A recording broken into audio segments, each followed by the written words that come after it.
podcast where we talk to smart people, but not necessarily done by smart people? That is an awesome question. This one goes down probably on one of my top 5. Hey, I like nutrition. I like to eat food. This is the coolest thing ever. We're going to do this forever. I wish I paid more attention in that class. You know, I'm going to be honest, I don't understand that. As a man, I don't get it. Welcome to smartpeoplepodcast.com. Hey everyone, welcome to the show. Chris Stemp here. Thanks for listening, tuning in to another episode of the Smartest People on the Planet podcast. Before we get into it, I just want to thank those of you who have emailed us, tweeted us, Facebooked us. Let us know that you're listening, that you're sharing the good word, that you're telling your friends about the show. It means a lot. And that is why John and I both agreed that this podcast has now become the longest thing we've ever done without quitting. So it's really been a good time. Another reason we enjoy this is because of the brilliant, amazing, great guests we have on, and then we make a connection with. And this week was no different. This week on the show, we interviewed Jeffrey Gitomer, also known as the King of Sales, but he is much, much more than that. You know, I mentioned this in the show. I was actually really excited to have Jeffrey on. I saw him give a keynote when I worked at a startup called Living Social, and he was the sales king. I mean, he had the energy, he had the taglines, and he has the work and the career to back it up. Jeffrey is the New York Times best-selling author of 13 books on sales attitude and personal development, including the Little Red Book of Selling, which has sold more than 5 million copies and is cited as an essential work in the 100 best business books of all time. In this episode, aside from things like career path and sales, we are talking with Jeffrey about his newest book, which is about to be released. You can go pre-order it on Amazon. And that book is called Truthful Living, the First Writings of Napoleon Hill.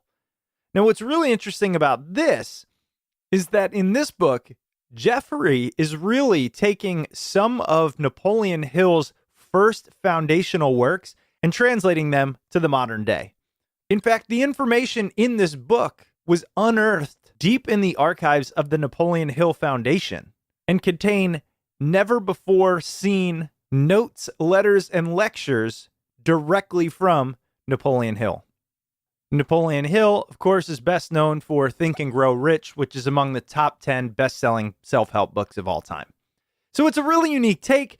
Gitomer has a lot of unique things to bring to the table, a lot of great insights, and of course, he knows his stuff when it comes to Napoleon Hill. So let me turn it over to a colorful character and a great guest, Jeffrey Gitomer. We are at smartpeoplepodcast.com. Please tell a friend, rate us a review on iTunes, and of course, enjoy the show.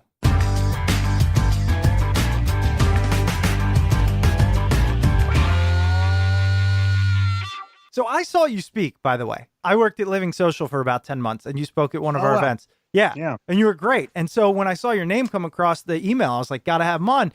And then when I got your book and I opened it, so we've been doing this for 8 years. I've probably been sent, I'd say 1,000 books. That'd be my guess. We have, I think it was 3 people who've signed it. You being one of them. 3. And I can remember who it was. And so my point is, this is your brand. It struck me when I heard you speak, and it struck me when I opened this book. The challenge is always, can you create intrigue from the outset? Mm-hmm. We should record this. Yeah, it's recording. We're good. Yeah. We're going. Okay, good. We should be intriguing at the outset. The object of attraction is to create engagement. Yeah, you can attract me to your site, but if I look at what you have and it's crappy, I'm unengaged. Right. And then if I'm attracted and engaged, then can I connect? And if I can connect, then will I take action? Okay. So those are the 4 steps in the process. Attract, engage, connect, purchase. Okay. I like that. Or do something. Well, then let me ask you, while I have you on, the sales guru, and we're going to get into your background, but what if you don't know what to sell? Or if you don't have anything that you deem valuable to sell? Make a list of the things that you love or love to do, and find something in that pile. So if you're a sports fan, you might want to sell baseballs. Right. And maybe there's signed baseballs, and maybe there's a team in your area where you can buy them for $1 and sell them for $3, or buy them for $10 and sell them for $30. But whatever it is, there's money in anything if you're passionate about it. There's money in nothing if you're only going for the money. Now what about the scalability? When do you feel people should go, well, okay, I get the selling baseballs analogy, but I need to support a family and I can only see myself making $100. Then find another place and Okay. find something else to do. I mean, scalability is a very modern term. Mm-hmm. And what it means is, can I grow the business? Right. And can I do it on a scalable level? Can I do it and multiple people do it with me or for me? Or can I grow it in other directions myself? So, for example, if I just sell baseballs, can I also include footballs and basketballs? But I think the bottom line there is, can I grow the business? And what's my best way to grow the business? And once I find that out, I'm in pretty good shape. Until I find that out, I need a job. Okay, so you are not opposed to the side gig. It depends. In this book that we're about to interview, Mm-hmm. Napoleon Hill says, find a definite major aim and work on that until you finish it. People with side gigs don't really love their job, or they wouldn't have a side gig. Right. Or they like their job, but they want to make more money. And so the side gig supplements their income, but it only allows you to arrive at mediocrity at both. Right. Exactly. You have to decide you're all in at one or the other. That's the thing we get a lot of emails about people struggle with, it's those golden handcuffs. And maybe it's not even they're making a lot of money. It's just enough.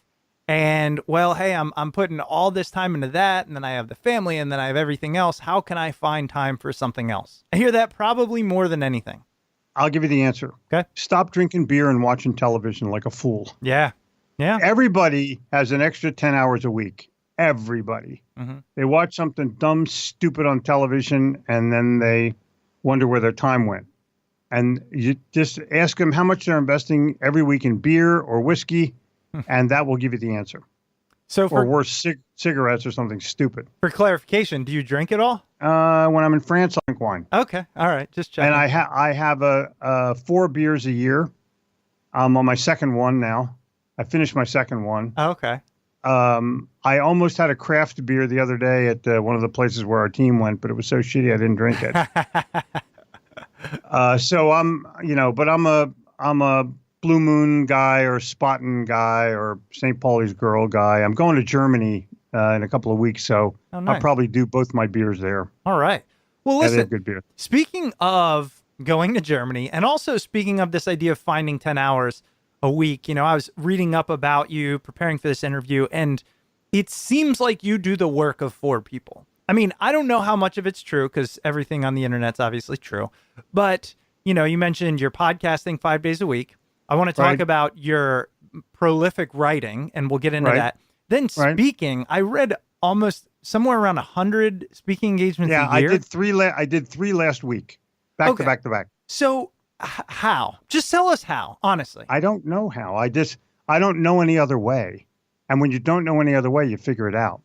Like I wake up at 5-ish, and I have a 9-year-old daughter whom I walk to school. I'm with her every other week, Mhm. but on the weeks that I'm with her, I wake my ass up earlier. I make sure that she's got breakfast and lunch, and we park. I could go in the school line to drop her off, but I don't. I park a few blocks away and we walk to school every day and pick her up at 3:00 and walk home because I'm a dad. That's Right. my first job, dad. Right. All other jobs are kind of, Secondary. Well, good Yeah. on you, by the way, because, one of the things I've found in talking to a lot of successful people is I do think, especially I have 2 kids. I have a almost 4-year-old and a 5-month-old. And I like to joke now, if I knew before kids what I know now, I would have accomplished a lot more because they take Exactly. so much time, oh yeah. But let me explain something about that. It's worth it. Right. Like you couldn't have a better time changing a diaper or hanging out with a little kid or encouraging them to walk or just shitting around with them. Well, somebody like So- yourself that's so driven. Oh yeah. But do you but ever I get have time for fun. Yeah. Here's the deal. Yeah. Hurricane horseshit just Florence came through a couple of days ago. And my daughter was with me. It was Friday night. And we're talking about going to a hotel and having a staycation just in case the lights go out. And we're all, well, what do we do if the lights go out? Well, my daughter slips over to the light switch in the room where I'm in and turns it out. And she pranks us into thinking that the lights were out. Come on. That was phenomenal. Yeah. Just totally phenomenal. Yeah, that's well done. I gave her a 10 stars on that. Just, because she's thinking and she thinks funny. Yeah. First. Yeah. If anybody's listening to this and they were wondering how to think best, think funny. I think funny first. The smartest people I know think funny first. Curmudgeons think funny last. They don't even know what funny is. They wouldn't know what funny was if it bit them in the ass. Mm-hmm. And I feel sorry for those people, but there's nothing I can do other than ignore them. What I was going to say is, though, for somebody like yourself and a lot of people that listen to this show, always curious, always want to do more, accomplish more, make more, etc. Do you ever find yourself in situations with, perhaps it's your daughter, and you're not questioning, but you're balancing, like, I'm spending time with her, but that means I'm not spending time on X or Y, whatever it is. And so that's not growing. Okay, so I'll throw this at you. I don't spend time. I invest time. Okay. And by if I'm with my daughter, I never counted spending time. I counted investing time because I can give her one or two tidbits that she might be able to remember forever. Or we're just sitting there watching SpongeBob, which I totally love to watch. I'm not into the Loud House, but I am into SpongeBob. But I want to spend father-daughter time to where she appreciates the fact that I'm there. I'm there. Mm-hmm. Now, I want to go back to one more thing, humor. Mm-hmm. Mm-hmm. If I lead with humor and I think funny, I'm going to be much more creatively spontaneous and more prolific if I'm in positive zone. The book that I sent you, this Napoleon Hill, Thoughtful, Truthful Living, mm-hmm. The reason that this book will be successful is because it starts out saying, if you're not positive, don't even turn the page because it's not going to do you any good. Right. If you're not willing to accept new information, it's because you're negative.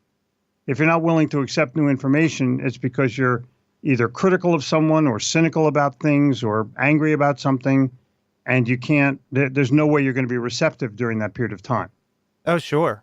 Yeah, just think of yourself when you're angry. Creativity's out the door. And then when the anger's over, you say to yourself, I should have said this. Well, the reason you didn't say it is because your creativity was being blocked by your anger. Mm-hmm. And so I'm in a happy mode all the time.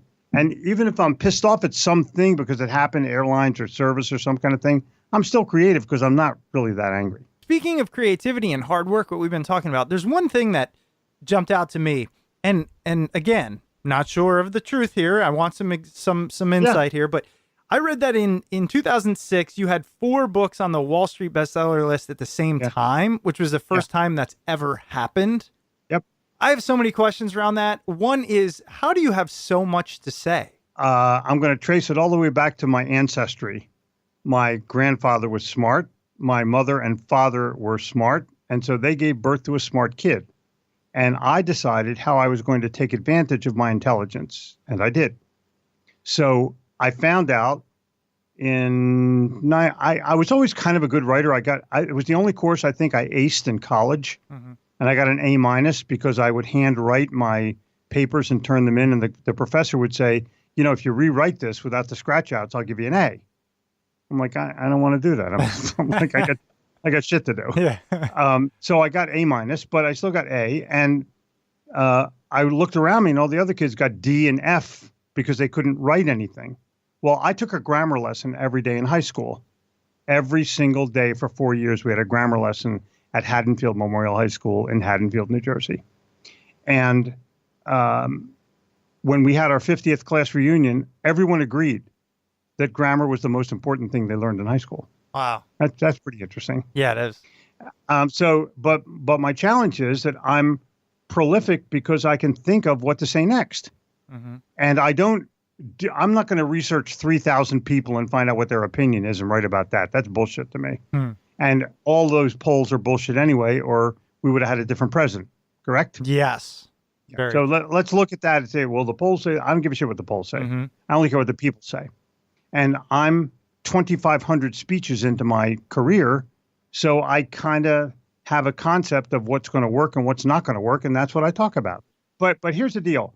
If you look at what you're trying to do in your life and you love it, then you're going to do it with, at 6 o'clock in the morning and 1 o'clock in the morning. Yeah. It's the same. Yep. But if you don't love it, you're going to begrudge it and sit there with a beer and say, they don't pay me enough, or my boss is an asshole, or my customers think my prices are too high, or some other stupid thing. And you shouldn't be in that anyway. If you're griping, go. Yeah. If you're griping, go. If you're griping, go. Well, so your thing is sales, right? I mean, that's my thing is sales. Your thing is sales. Sales, attitude, and personal development is my thing. Sure. I have it.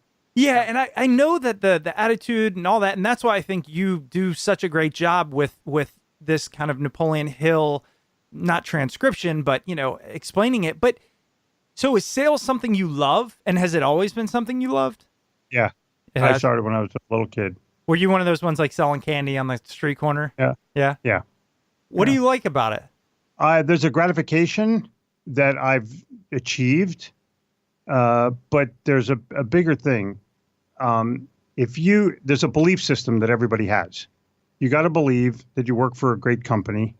You got to believe that you have great products. You have to believe that you're a great person. And then if you have all those three things present, then you have to believe you can differentiate yourself from your competitor. And you have to believe that the customer is better off having purchased from you. But you can't believe that in your head. You have to believe it in your heart. Head is attached to price. Heart is attached to wallet. If you jerk on the heartstring, the wallet comes popping right out of that back pocket.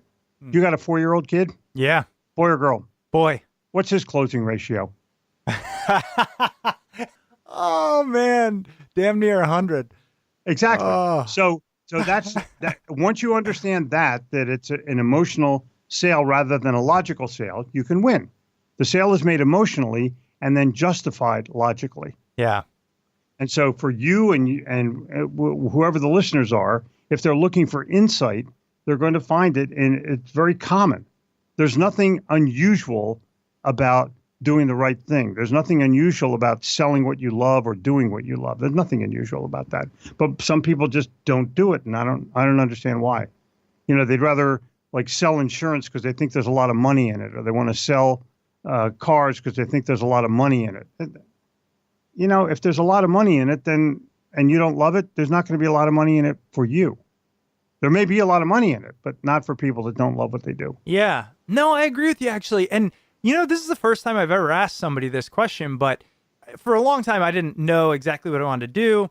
And now I know what a few of my passions are, but do you ever waver in like, okay, I've done this. Now I want to go focus on something completely different? Sure. Okay. Yeah, exactly. And how do you handle that? So say like podcasting, right? I love it, but I only want to do it 30% of the time because then I want to do, I don't know, sports. And then I want to do I'm making things up. But how do you focus when you have multiple things you really enjoy? It becomes evolutionary. I was in the imprinted sportswear business in the 1970s, made T-shirts and ladies' tops and manufactured my own stuff, and rose literally to an unbelievable success by the mid-'80s. And then I started to do consulting, and I said to myself, this is like a podunk industry, and I'm king. Why do I want to be Lord of the Flies?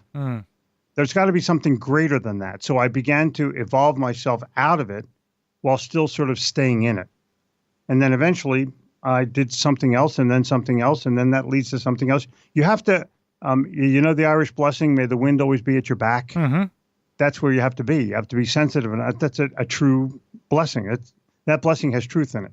Just keep the wind at your back, and it'll tell you exactly where to go. Right. Keep evolving. But if you're searching for money, it's not going to lead you there. Yeah. Well, I learned that one quickly, and I think a lot of our listeners know that story. Let's talk about this book a little bit. Truthful Living, the first writings of Napoleon Hill. Everybody's heard, well, I assume most people listening have heard of Napoleon Hill. And anyone listening to this show will. Yeah, exactly. That's what I'm assuming. Because there's all smart people on there, That's right? right. That's right. If you have not heard of Napoleon Hill, it's probably because you're a fucking idiot and you shouldn't be on the show. I was going to say, stop listening. Okay, cool. Just stop listening. But one of my first things when I saw, as I mentioned, I saw you speak years ago. I'm thinking sales guy, right? I get the book. I say, I wonder how Jeffrey got tapped to do this, the annotations of Napoleon Hill. And then very quickly on, you talk about your introduction to Napoleon Hill and how Think and Grow Rich didn't instantly resonate with you. Tell us about how you built your relationship with his foundation and eventually got tapped to do this book. Well, the first couple of times I read the book, it didn't resonate with me. I was with a group of guys in 1972, and we read the book chapter by chapter. We did a book report on one chapter every day for 1 year. And there's only 15 chapters in the book, so we were going through a book and a half every month. And I tried to read it, do my report on a different chapter, so I became very knowledgeable about the book and its findings. And that led me to a positive attitude. Well, I kept it with me, made millions of dollars worth of sales, kept my positive attitude for years and years. And then fast forward, I was introduced to Don Green, who heads the Napoleon Hill Foundation. And I'm talking to this guy and saying to myself, how do I thank him? And this is around 2002, 2003. How do I thank him for getting me this attitude? And the answer was, I said, look, you guys don't do a newsletter. Let me do your newsletter for you. I'll do it for free. I'll send it out for free. I'll build your list. The only thing that you can't do is pay me. And they go, because everyone wants in, you know what I mean? They want to, I can make you a lot of money. All you have to do is give me some of your money. Right. That's bullshit. Right. So I just did it for free. Now I've been doing it for 15 years for free. Wow. So when they came across these documents, they called me on the phone and say, hey, would you like to annotate this and, turn it into a book? I go, hell yeah, I do. Wow. So I was given the privilege, given the honor, because I gave, I did favors, or I gave things in advance. I refer to it as giving value first. I don't measure. I never expected anything from them. I never asked them for anything. And all of a sudden this gets dropped on my doorstep. Wow. Well, by doing the right thing. Sure. And you mentioned here when these documents got discovered. Tell our listeners, I guess first we can start, give us an overview of what this book is, because a lot of people are like, wait, it's Napoleon Hill, but it's Jeffrey. I don't understand. So tell us what it is, but then also, where did these documents come from? I'm actually curious about that. Yeah, the Napoleon Hill Foundation has hundreds of thousands of pieces of paper and recordings of Napoleon Hill in a warehouse. And so they go digging through them to see what's there, but they only have a certain amount of time because there's only a few people that run the entire foundation. So when they came across these original documents, they were like, whoa. And they're hand typed by Napoleon Hill. Each lesson is hand typed, so it's his work. And he signs it at the bottom. So every one of these lessons has been typed and signed by Napoleon Hill. It started out as an advertising and sales course. And at the end of each lesson, he would write something on how to implement this using your attitude, your perseverance, your personal development tools in order to be able to make these people successful. Because he knew that they couldn't be successful without the right attitude. And they couldn't be successful without the right series of things that would inspire them to do more. Not motivate them, but inspire them to do more. So he would write all these personal development things on attitude and enthusiasm and concentration and all the things that are in the book. And it became a book of its own. When I read the whole thing, I said, wait, this is the beginning of Think and Grow Rich. And so I edited out all the sales part of because people don't want to learn how to sell advertising, but they do want to learn how to be a better person. And so I took out I imported all of the good personal development lessons and turned that into this book, Truthful Living. It was called Truthful Advertising. The course was called Truthful Advertising. But when you boil down what was in the back of each lesson, it was called, if you look at each one of these chapters, it's all about his after the lesson visit with Mr. Hill. So after the lesson, he said, all right, listen, you guys, listen up. You just learned about this. Now it's time to understand why you do this, how it's going to be successful, how you can be a better person. And it worked. I mean, it totally worked. And if you look at just look at the table of contents, and you'll see it's incredible. I know. I was looking through it in the past hour and just. Today's podcast is brought to you by The Ladies' Guide to Petticoats and Piracy, sequel to the New York Times bestseller, The Gentleman's Guide to Vice and Virtue. The Gentleman's Guide captured hearts and a Stonewall honor with its rollicking tale of Monty, an 18th century lord who embarks on a grand tour of Europe with his best friend and not-so-secret crush, Percy. Fans also love Felicity, Monty's sister, a lady who defies all 18th century expectations and gets her own adventure in Ladies' Guide to Petticoats and Piracy, filled with swashbuckling pirates, hidden identities, and a quest to sidestep marriage to instead become the doctor she's always wanted to be. The Gentleman's Guide to Vice and Virtue and The Ladies' Guide to Petticoats and Piracy are available wherever books or audiobooks are sold. And now back to the episode. Well, one of the things that struck me, and this is, I wanted to ask you because you sell and you write, and then you did this. I mean, you mentioned your things are selling, personal development and attitude, which is what Napoleon Hill dedicated his life to, correct? Bingo. How do you maintain the energy or inspiration to create your own content after going through so much of, this genius writing? Do you ever ask yourself, what do I have to add? First of all, everybody goes through their shit. My mother passed away, my father passed away, but people go through their own shit. Right. But I have 4 daughters and 4 granddaughters. So I have all girls all the time. My oldest are twins, 46 years old. My Wow. 4 granddaughters are anywhere from 10 to 20. My youngest daughter's 9. Wow. So I have the gift of children. And when you have that gift, and it is a gift, when you have that gift, their inspiration is your inspiration. You're going to be inspired by your kids literally forever. The silence is broken. It's never going to go away. And sons, you can throw them out of the house when they're 20, but daughters are never off the payroll. So, but you interacted with Stacy, correct, to get this interview? Yes. She's my daughter. Ah. So the daughters work in the business or have worked in the business, and I get to be in contact with them literally daily. And the granddaughters come over and sleep over. My 10-year-old granddaughter and my 9-year-old daughter go to the mall, and a clerk will say, "Oh, you're so cute. Are you sisters?" And my granddaughter says, "No, this is my aunt." Ah, yeah, I could see that. So it's a funny time. They love crapping around, and I'm inspired by that. I have my incentive is my family because I'm a family guy. Do you ever think someone else has already done it, already written it, already spoken about it, etc.? That's the thing I'm not curious worried about. about that. I'm not worried about that. No. So you just put it out there? I'm a damn good writer. Yeah. If somebody writes about something, I can tell you mine will be more readable. Or in my heart, I feel that mine will be more readable. You read my little gold book of Yes Attitude. Mm-hmm. You can get you can acquire a yes attitude as a result of it. I just went one step above positive attitude because I couldn't just write about positive attitude. It's been written about 500 times. So I wrote about yes attitude. I trademarked it. And the easiest way to define it is when something great happens to you, you don't scream positive. When something great happens, you scream yes.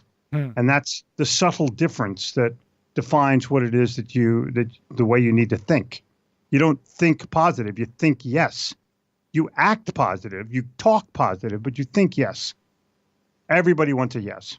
What's your favorite lesson that you uncovered through these documents? That's pretty damn hard, but I would say there's the 5-point rule. That's huge in the book, and it's near the end of the book. And what he talked about was self-confidence, enthusiasm, working with a chief aim, performing more service than you're paid for, and concentration. That's an aha because it's 100 years old and still more relevant today than it ever was. So if you look at something that's so frickin' old that the writer is dead, everyone involved in it is dead, but it still lives on in terms of its currency. it's inspirational. And my fiance was the editor of the book, and she would text me as she was editing. Look at this quote. Look at this quote. Look at this quote. You know, it was inspirational to the person who annotated it, me, who edited it, me, and my editor. Think about that. And Amazon.com is publishing the book, and they're on fire about it. They think it's going to be huge, and they're correct. Well, I have to admit, I mean, that's one of the things that struck me about it is, again, Napoleon Hill, I'm thinking, wow. And then Truthful Living is such a great kind of subtitle to it, subtext, if you will. Then you make it English, essentially, readable. I mean, Think and Grow Rich, I've read, has sold over 100 million copies. That's correct. So in like 70 foreign countries. It's incredible what that book has done. I'm going to the Frankfurt Book Fair. Oh, wow. It's the international book fair. I'm going October like 7th and 8th or 9th. So I'll be in Frankfurt, Germany, and there will be hundreds of foreign publishers that will want to take this book and translate it. Sure. Into their language, whatever the language is. Right. And the reason is because they already know that this guy has the following of personal development seekers, positive attitude seekers, people that want to advance to success and wealth in their career and know that the positive aspect of it is integral to their success. So how does this book differ from Think and Grow Rich? Well, the difference, they're both personal development books. Right. But the difference is this is the foundation of his thinking. And not everything is exactly the same as he evolved. I want to know the origin of the species. I don't know about you, but I'm interested in where did it come from? Who did he, if you look at the back of the book, there's books that you're supposed to buy. It says books you ought to read. Oh. And if you want to know who influenced Napoleon Hill, just look at this list. It appears no place else. So I want to know where this guy got his influence. Wow. This is from him. This is literally what he wrote. Yeah. This is Hill's original recommended reading from 1919.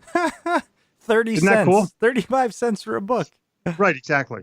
But if you look in here, you're going to see Obvious Adams, which is an incredible book. You're going to see all kinds of books by Orison Swett Marden, which is where he got a lot of his thinking.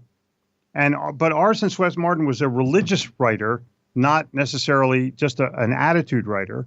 And Napoleon Hill specifically took religion or tried to keep religion out of the book because he didn't want it to be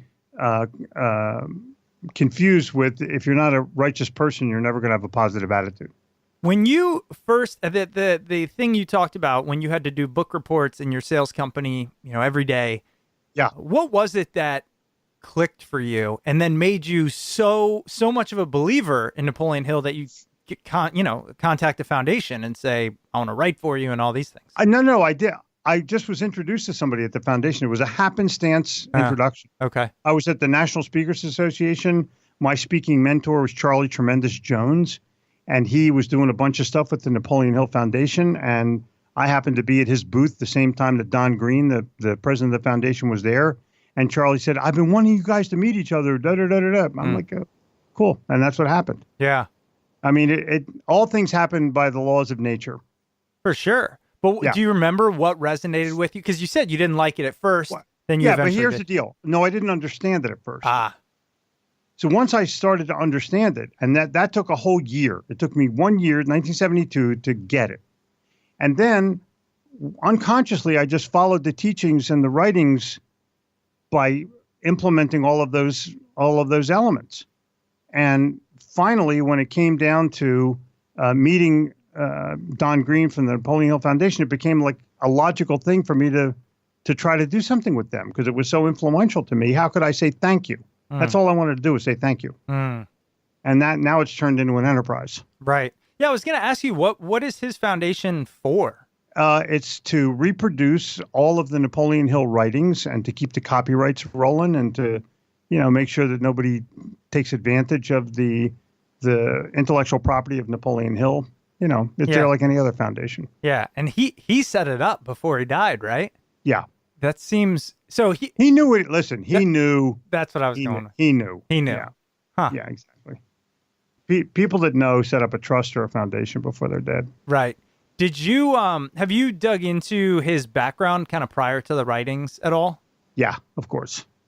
What triggered him down this path? Well, he was always seeking success. Mm. And there's mixed statements. If you do a whole bunch of study on Napoleon Hill, you'll find out some people thought he was a great guy and some people thought he took advantage of his audience. Mm. It was a long time ago. And as far as I'm concerned, I look for the good in things. He has published amazing documents. He is an amazing writer and was a very good and compelling speaker. So I'm going to go with that part of it. What people do in their private lives is really none of my business. Yours is not perfect, I'll bet, and neither is mine. So I don't want to judge the character of somebody, but by what they do off the job. Napoleon Hill had multiple wives. Okay, so did I. Am I going to die, or what's the deal there? I think that you have to look at the character of his work, the character of his content, and that's how you judge, and that's how I've judged. Because this has changed millions and millions of lives. Mm. Who am I to comment on what kind of a person he was or what he did? Did he smoke? Well, I don't know if he smoked. And I don't care. The odds are he probably did not. Right. But everyone around him did, because in those days, everyone smoked. And it wasn't that big of a deal. Well, sure. And I don't know if that necessarily speaks to character, but I would imagine there are some things, and I'm not saying with Napoleon Hill, but just in general, knowing your brand. And then obviously the subtitle being truthful living, there has to come a line where there's no hypocrisy, I would imagine, right? Mm-hmm. Okay. Yeah, I would say that too. I don't feel that any of those things were written hypocritically. Sure. I think they were written with the right intent to help other people. Right. He didn't say, I'm perfect, please watch me. Mm-hmm. What he said is, this is how to be better. Mm-hmm. This is how to be more successful. This is how to gain a little bit more money. Yep. These are the things you have to do and the way you have to think in order to become successful. And he's right. You can say anything about Napoleon Hill you want as a character, but you can't say his words aren't truth. That's what I was just about to say. Yeah. It's like at the end of the day, if you can go, dude, it's right. Yeah. Let's see. What is this? I was going to call it fucking truthful living, but that might offend people. I don't know. There's so many books with the F-bomb in the title now. I was just at the airport and I took a picture. There were 3 right next to each other. I went into the Amazon bookstore in New York City on Columbus Circle. Mm-hmm. 8 titles had the F-bomb flat out. Yeah. So what does the little kid do when they're walking around? I don't know. I don't know, man. You can't say anything in front of my kid. In there so you won't know what it is. I love that. And they put them in different parts. Yeah, rhymes with duck. You've accomplished a lot. You now know the basics with Napoleon Hill, all the things you've accomplished. I want to spend the next, 15 minutes or so helping my audience accomplish what they want. Where does it start? Okay. And we'll go broad and we'll get narrow. Where does it start? If somebody says, all right, look, I'm not lazy. Let's start there. I have a decent amount of intelligence. Yep. And I just want to be successful however they define it. Where do we start? Okay. Start with stop. Wake up in the morning and stop wasting your time. Wake up in the morning and stop doing stupid things that won't double your income.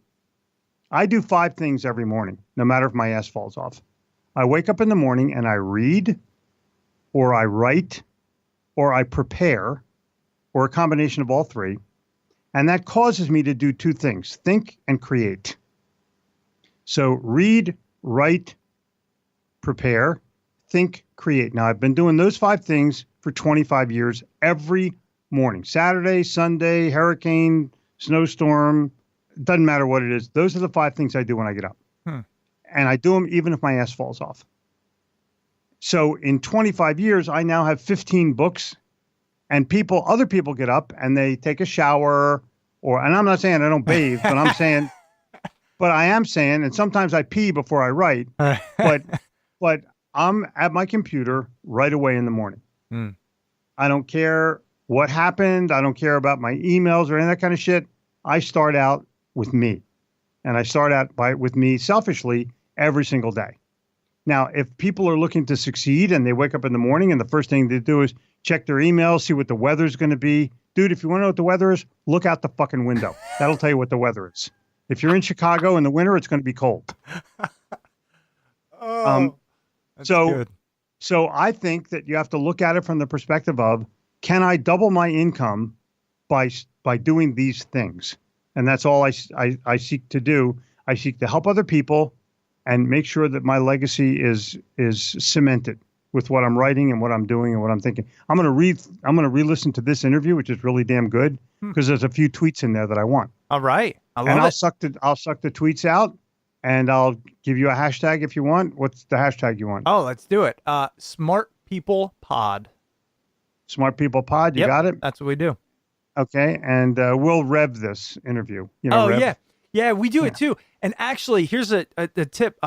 So Rev does great transcripts, but they came out with a program called Temi, Temi, which does the transcripts via computer. Yeah, and they are 98%, I'd say, accurate, and they are 50. They're like 50% cheaper or something. Now, money's not an issue for you, but for us, we use it. We use Temi. Well, if it works for you, fine. We don't. Yeah. We know what the options are, but you guys got money, okay? We're getting there. Oh, yeah. It's not a lot of money at Rev. Does Rev cost us $5 to do a whole thing? What is it, like a buck maybe a 10, minute? huh? A buck a minute, isn't it? Yeah. That's like $50. You crazy? So I got 2 kids. Anyway. So all right. So wait. So I like this. So You got diapers. Yeah. Okay, we go have ahead. diapers. So you say stop to start, and I love that. Now, how important is focus? The ability to say, although there's 3 things I want to accomplish, until I accomplish this one, that's what I'm focused on. I'm going to give you a subtle difference. Okay. Napoleon Hill's 5th word in his 5 most important words, or the 5 greatest words in the English language, is concentration. And it's also part of his 5-step program of the 5 rules that I just quoted you. Concentration is the ending word each time. So if you think about concentration rather than focus, it becomes a clearer issue. I have to concentrate on what's important to me so that I can make certain that I get this done to the best of my ability. We as a society are distracted so easily. It's like the moth flying to the light bulb. Mm-hmm. You don't know why you're doing it, but you're doing it because somebody texts you. And I admit I'm a victim of it myself. Somebody texts me, I think, because not many people have my cell phone. So if I get a text that's from someone that's important, I want to try to respond as quickly as I can. But if I'm writing, I wait because I don't want to ruin my concentration. So I'm concentrating on my writing and concentrating on the words that I have to create, because sometimes if you break your concentration, you lose your thought. Nothing is more important than maintaining your thought and your stream of conscious. Otherwise, the idea gets lost and you get all pissed off and you're not good. Right. And, I think there's people out there that are going to question, I get it, but how do you maintain that discipline? And if I were to answer for you and then you answer, I would imagine you will have that discipline if it's something you enjoy that much. Well, let me redefine it a little bit. It's not called discipline. It's called self-discipline. And you decide how disciplined you want to be. Discipline is like of that. Self-discipline is right here, baby. You're responsible for you. In the very beginning of this book, Napoleon Hill says, success is up to you. And you have to decide what you're willing to do, what your level of desire is, what your ability to have self-confidence in it, to invest in it, to concentrate on it, and to have the outcome be the way you want. And it won't always be the outcome the way you want, but you gave it your best. Now you move on to something better. One of the things that strikes me about almost everything you say is and it's refreshing, is the focus on yourself not in a selfish way, but in like when you said, why would I go take 1,000 people and condense it into a book? Like that's useless, right? I want to put my own words out there. Do you care what 1,000 people think, really? It's something I've struggled with for a long time. Actually, why we started the podcast was a continual belief that somebody else knew more, right? Exactly. And that I care more what one person thinks. Like I can have 1,000 persons' opinion, right? Or I could have Steve Jobs to talk to. What would you rather do? Sure. Of course. So I rest my case just on that. Finding the Steve Jobs might be difficult. Not him specifically. Well, I'm saying the people out there that are... You know what? They're hard to find. What's your point? If they were easy to find, everyone would do it. Yeah. That's a good point. So I want to know what other people think, of course, but I want to know what brilliant people think, like you do. Right. Smart people. Yeah. Right? Oh, Is that the deal here? Yeah, that's the whole purpose. So so I love the idea of self-discipline, start by stopping. Then where do they go once they get into a little bit of a rhythm? Are you constantly thinking, how do I grow I'm going to this? say exactly where to go. Okay. You go to something that you love to do. Otherwise, why the hell are you doing it? I mean, why would you hate going to work in the morning? Why would you hate your boss or hate your coworkers or anything having to do with dislike? Why would you do that? Life is short. That's look, it makes sense on a obvious level, but on a realistic level, I know myself included, so many people struggle with that. And now I put the hard work in to get to a place where I enjoy waking up in the morning and doing what I do. Right. It takes time. Okay. There you go. Yeah. Takes time, winning, losing, failing, figuring it out. Hey, I didn't start to write until I was 46 years old. I didn't start to speak until I was 48 years old. Got it? Everybody's in a rush to get there. Yeah, I tell people take the long cut. Bring us back. I was in a rush. I'm from Jersey. Everybody's in a rush. Yeah, well, bring us back to, say, call it your mid-20s or 30s, when I'm sure you're thinking, man, I want to accomplish more. Of course.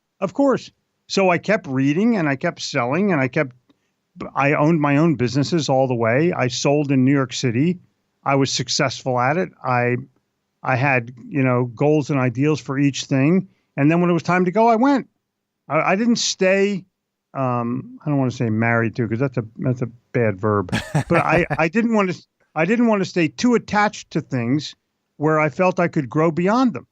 But they were mine. I didn't quit in the middle. I did it until I was done, and then I moved to the next thing. Right. Same with you. You're going to do podcasting either until you decide you're going to scale it in some way or that you're done. See, and what we're hitting on now is, I think, some of the fascination is that, and I hear this from everyone else, you want to get somewhere so fast and you miss out on the fact that it does take all these iterations. Because you're chasing income and not outcome. Where'd you come up with that one? Tell me that didn't just come off the top of your head. No, I've said it before. Okay. But only recently. I like that. Salespeople focus on income when they should be focusing on outcome. What happens after the customer takes possession? What happens after they buy the copy machine or the refrigerator or the suit of clothes? It's all about what happens after. That's what matters in sales, because that's when your reputation rolls. And it's the same with this podcast. It's not, it's what's going to happen after it publishes, what's going to happen after you post it. Right. So if you're a salesperson and you're focused on only on your income, you have a problem. You will not be building relationships. And relationships are where your success lies. Everything that I've done over the past 25 years, actually over the past 30 years, has revolved itself around relationships and writing. Let me ask you this. What's firing you up now? I mean, what keeps you going working this hard? Well, 4 daughters and 4 granddaughters. Did I mention that? Yeah. I have a 9-year-old kid who, Dad, what level are you at? Like, what do you mean, what level? I'm at level 49, 72, Dad. I'm like, okay, so that's one of the fire-ups. Right. She thinks she can beat me in a race down the hallway, which we've raced about, a couple hundred times. So we were at the beach a couple of weeks ago, and we had a race on the beach, and I kicked her ass, so she understands that she still has a ways to go. But the bottom line is, what keeps me going is the love of what I do. If I don't love it anymore, I won't do it anymore. Yeah. But in the meantime, I'm real good at it, and I love it. What's your favorite part about it? Is it the books, the speaking, the ideas, the podcasts? Speaking is really wonderful to me because I get to hear laughter and applause. And that's sort of confirmation that what I did was beneficial. People write me letters and stuff like that. But really, it's the self-gratification when I'm done writing something, or like a podcast like this, which is a real good one.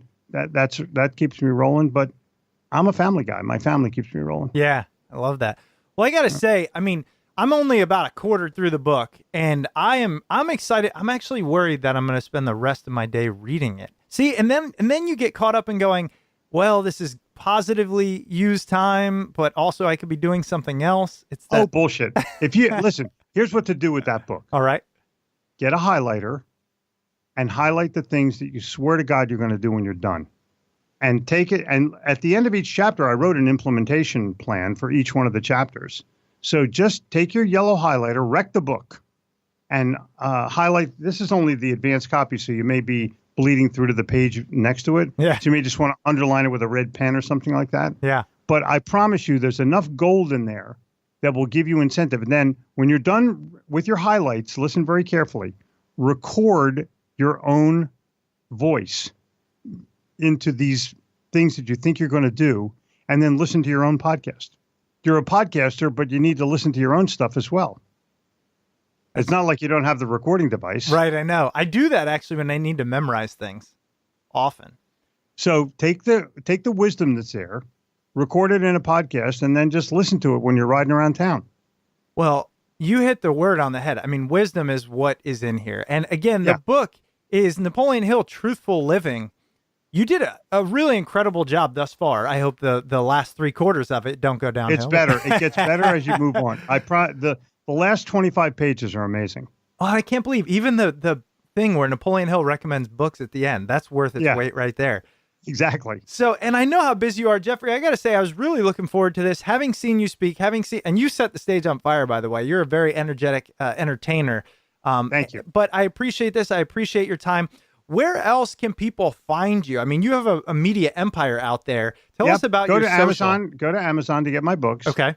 Go to Gitomer.com, Gitomer.com, and you'll find everything else. Okay, everything else there, because I know you've got a lot. I am doing a bunch of live events. I don't know when this will pretty soon be posted. Pretty soon. Yeah. I'm going to be in Chicago at the end of September. And then in October and November, I'll be in Atlanta and Dallas and Philly. You coming to DC at all? No? Yeah, next year. Next year. I'll keep an eye out for that one. Yeah. Well, just show up. We'll have crab cakes. Yeah, it sounds good. Jeffrey, I can't say it enough. Thank you so much for your time. Great It's a book. doggone pleasure. And Really thank you for having me. I totally appreciate your opinion that I'm smart. Absolutely. You made it. Okay, dude. All I right. made the cut. All I'll right. talk to you later. Have a Okay, good one. cheers. All right. Thank you very much. Thank you. And that was this week's interview with Jeffrey Gitomer. I hope you enjoyed it.